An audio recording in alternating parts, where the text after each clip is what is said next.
കുംഭമേളയിൽ കുളിക്കാനും മലിനജലം കുടിക്കാനും വേണ്ട പാപമൊന്നും താൻ ചെയ്തിട്ടില്ലെന്ന് രാജ് താക്കറെ. മുംബൈയിൽ പാർട്ടി പ്രവർത്തകരെ അഭിസംബോധന ചെയ്യവെയാണ് ഗംഗയിലെയും യമുനയിലെയും മലിനീകരണം ചൂണ്ടിക്കാട്ടി കേന്ദ്ര സർക്കാരിന്റെ സ്വച്ഛ് ഭാരത് പദ്ധതിക്കെതിരെ രാജ് താക്കറെ ആഞ്ഞടിച്ചത്. ഗംഗാനദിയിലെ മലിനീകരണത്തെക്കുറിച്ചുള്ള വിവാദങ്ങൾക്കിടയിലാണ് രാജ് താക്കറെയുടെ പ്രസ്താവന വീണ്ടും ചർച്ചയാകുന്നത്. കുംഭമേളയിൽ നിന്ന് കൊണ്ടുവന്ന ഗംഗാജലം വാഗ്ദാനം ചെയ്തപ്പോഴായിരുന്നു താക്കറെയുടെ പ്രതികരണം. आमच्या बाळानंदगाव इथे त्या ह्याच्यातनं घेऊन आले काय ते छोट्याशा कमंडलूमधनं पाणी घेऊन आले म्हटलं मी नाही पिणार.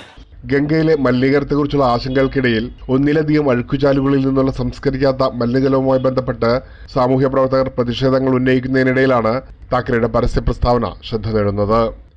एक नदी या देशामधली स्वच्छ नाहीये. एक नदी. ഹിന്ദുക്കൾ പുണ്യനദിയായി വിശ്വസിക്കുന്ന ഗംഗയിൽ കുളിക്കുകയും കുടിക്കുകയും ചെയ്ത ചിലർ രോഗബാധിതരായ റിപ്പോർട്ടുകൾ ചൂണ്ടിക്കാട്ടിയാണ് താക്കറെ ഇക്കാര്യം പറഞ്ഞത്. മുംബൈയിൽ പാർട്ടി പ്രവർത്തകരെ അഭിസംബോധന ചെയ്യവെയാണ് മഹാകുംഭമേളയിൽ പങ്കെടുക്കാത്തതിനെക്കുറിച്ച് രാജ് താക്കറെ പരാമർശിച്ചത്. चला आत्ताच करोना गेलाय, कोणाला त्याच्याशी काही देणं घेणं नाही. 2 वर्ष झाले तोंडाला फडकी बांधून फिरले आणि तिकडे जाऊन आंघोळ करतायत.